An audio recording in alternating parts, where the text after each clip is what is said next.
Les petits génies, nous démarrons nos révisions du CEB avec de la science. La science!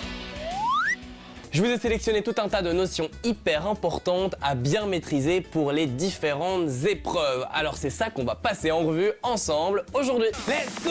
On met la patate! En fait, il y a 4 grands domaines qui peuvent être évalués au CEB. Les êtres vivants, l'énergie, la matière et l'eau, l'air et le sol. Commençons par le commencement avec le premier domaine, les êtres vivants. Mais alors, qu'est-ce qu'il faut savoir sur les êtres vivants? Bah, qu'ils sont vivants, voilà, on a fini, fin des révisions, c'était sympa, salut! Hop, c'est pas comme ça que tu vas réussir ton CEB, hein. Une première chose à savoir sur les êtres vivants, ce sont les sens et les organes des sens. L'odorat, la vue, le toucher, le goût et l'ouïe. Bref, moi je parle donc des 5 sens. Et à chaque sens, son organe. Par exemple, pour l'ouïe, ce sont les oreilles. Pour la vue, ce sont les yeux. Pour le toucher, c'est la peau. Pour l'odorat, c'est le nez. Et pour le goût, c'est la langue. Ah, et c'est tout pour les êtres vivants? Mais non, on n'a pas fini, il y a encore les cycles de vie, de la naissance à la mort des êtres vivants. Je vous ai sélectionné 2 exemples. Regardez, ici, je vous ai sélectionné 2 cycles de vie. Le premier, c'est celui de la fleur, et le second, c'est celui du papillon. Vous vous souvenez, la fleur, c'est d'abord une graine qui va germer, et ensuite ça va devenir une plante qui va donner une fleur, et de nouveau, ça va produire des graines qui vont se redisperser, et ainsi de suite, ça va redevenir une fleur. Ensuite, le papillon. Souvenez-vous, un papillon, c'est d'abord un petit œuf. Cet œuf, lorsqu'il va éclore, il devient une chenille. La chenille, elle s'enferme sous forme de chrysalide, souvenez-vous, et après un certain moment, elle devient un joli papillon. Ça, c'est le cycle de vie du papillon. Ensuite, c'est l'organisme. Il faut connaître les différents appareils qui composent le corps humain. Bon, ici sur mon affiche, j'en ai repris 3. Le premier qu'il faut connaître, c'est l'appareil digestif. C'est lui qui nous permet de digérer les aliments qu'on a mangés. Il est composé notamment de l'estomac et des intestins. Ensuite, on a au milieu, en B, l'appareil respiratoire. C'est lui qui nous permet de respirer l'air qui se trouve tout autour de nous. Il est composé notamment des poumons. Et enfin, le dernier qui est repris sur mon affiche, c'est l'appareil circulatoire. L'appareil circulatoire, il permet au sang de voyager dans tout notre corps et d'aller vers les différents organes. Cet appareil circulatoire, il est notamment composé des veines ou encore du cœur. Il n'y a pas que ces 3-là, hein. Un que vous devez aussi connaître, c'est l'appareil locomoteur. C'est toi qui es loco.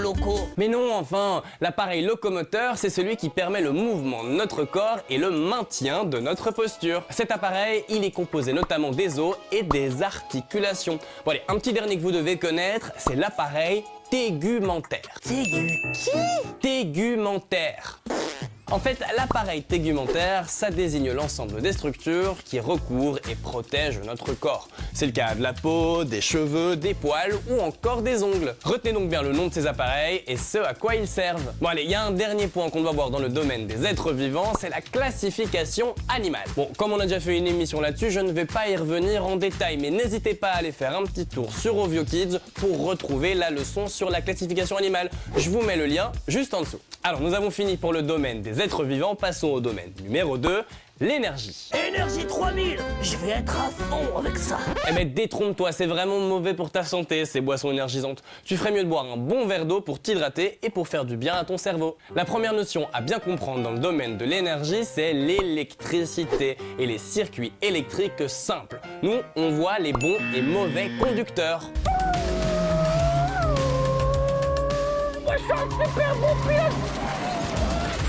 Mais non, rien à voir avec les conducteurs de voitures, hein. En fait, ce qu'on appelle les matériaux conducteurs, ce sont des matériaux qui conduisent l'électricité, qui laissent passer l'électricité. Les mauvais conducteurs, on les appelle les isolants. Par exemple, une boule de métal, eh bien c'est un bon conducteur, elle conduira l'électricité. Mais le caoutchouc, lui, il ne conduit pas l'électricité, c'est un isolant. Dans le domaine de l'énergie, il y a aussi le phénomène de dilatation et de contraction. Contraction, dilatation. Bon les amis, ne faites pas attention à lui, hein. Moi je vais vous expliquer le phénomène et pour ça je me suis inspiré d'un exemple que j'ai trouvé sur internet. Si je prends cette petite boule de métal et que je me mets à la chauffer, eh bien on dit qu'elle va se dilater, elle va prendre plus de place sous l'effet de la chaleur. Maintenant, si je la place au frigo, elle va refroidir, et bien là, elle va se contracter puisqu'il n'y a plus de chaleur. Elle va prendre moins de place. Oh, c'est coincé. Allez, troisième domaine des sciences à connaître, la matière. Dans ce domaine, il faut surtout comprendre la notion d'état de la matière. Cette matière, on peut d'abord la retrouver à l'état gazeux. C'est le cas de l'air qui m'entoure ici dans la pièce. On la retrouve aussi à l'état liquide, c'est le cas de l'eau qui se trouve dans ma bouteille, ou alors à l'état solide. Le bois qui compose ma table, lui, il est bien solide, regardez. La matière peut aussi changer d'état. À nouveau, l'eau qui se trouve dans ma bouteille, elle est liquide. Mais maintenant, si je la place au congélateur, eh bien elle va geler et passer à l'état solide. Je peux aussi la faire chauffer dans une casserole. À ce moment-là, elle va chauffer jusqu'à arriver à une température donnée où elle va s'évaporer. Elle va donc se transformer en vapeur d'eau et passer à l'état gazeux.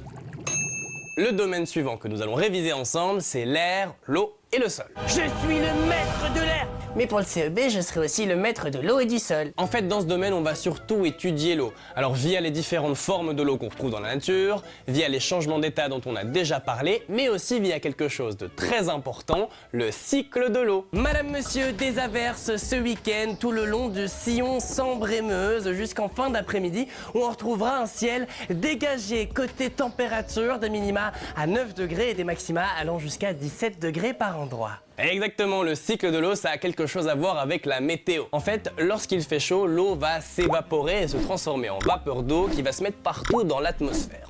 En montant, elle va se refroidir, se condenser et devenir un nuage. Ensuite, il va pleuvoir ou neiger. Cette eau va retomber sur le sol et va finir dans les mers ou les océans après un long voyage. Ça peut être dans les nappes phréatiques, dans le sol, ou alors via les différents cours d'eau. D'ailleurs, pour revenir à notre Mister Météo, j'en profite pour vous dire une dernière chose que vous devez connaître. En fait, vous devez être capable de bien comprendre un bulletin météo. Mais pour ça, je pense que c'est notre ami qui est le mieux placé pour vous l'expliquer. Bon, évidemment, cette leçon à elle seule ne suffit pas pour réussir le CEB. Alors je compte sur vous pour bien revoir les cours préparés par vos professeurs. Et le conseil supplémentaire que je peux vous donner aujourd'hui, c'est d'aller jeter un œil à toutes nos émissions des années précédentes. Ce sera l'occasion de continuer à réviser tout en s'amusant. Alors rendez-vous sur RTBF Ovio Kids.